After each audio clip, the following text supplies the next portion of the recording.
আল্লাহ কেন শয়তান সৃষ্টি করেছেন? ইসলামিক দৃষ্টিকোণ থেকে আল্লাহ শয়তানকে পরীক্ষা ও শিক্ষা দেওয়ার জন্য সৃষ্টি করেছেন।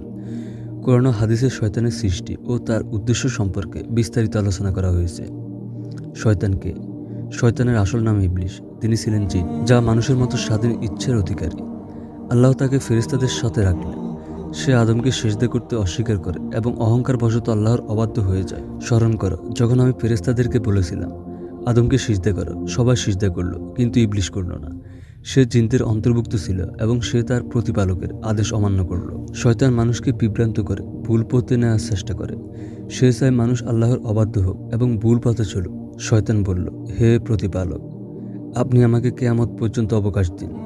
আমি অবশ্যই তাদের জন্য আপনার সোজা পথে বাধা সৃষ্টি করব।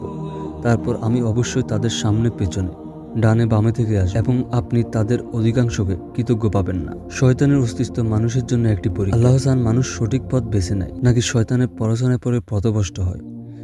যিনি মৃত্যু ও জীবন সৃষ্টি করেছেন, যাতে তিনি তাদের পরীক্ষা করতে পারেন কে তাদের মধ্যে সবচেয়ে বেশি উত্তম আমলকারী। মানুষের ইচ্ছা শক্তি আছে, সে ভালো খারাপ যে কোনো পথ বেছে নিতে পারে। শয়তান সে খারাপ পথের প্রবলন দেখিয়ে পরীক্ষা নেয়। যখন শয়তান মানুষকে ভুল পথে নিয়ে যায়, তখন আল্লাহর রহমতের দরজা খোলা থাকে। মানুষ তাওবা করলে আল্লাহ তাকে ক্ষমা করে দেয়। নিশ্চয়ই আল্লাহ তার বান্দাদের জন্য পরম দয়ালু ও ক্ষমাশীল। আমরা শয়তান থেকে কিভাবে বাঁচতে পারি? আল্লাহর স্মরণ করা ও জিকির করা কোরআনে বলা হয়েছে। আল্লাহকে স্মরণ করলে শয়তান দূরে সরে যায়। ইসলামিক শিক্ষা অনুসরণ করা, কোরআন ও হাদিস অনুযায়ী চললে শয়তান আমাদের বিভ্রান্ত করতে পারবে না।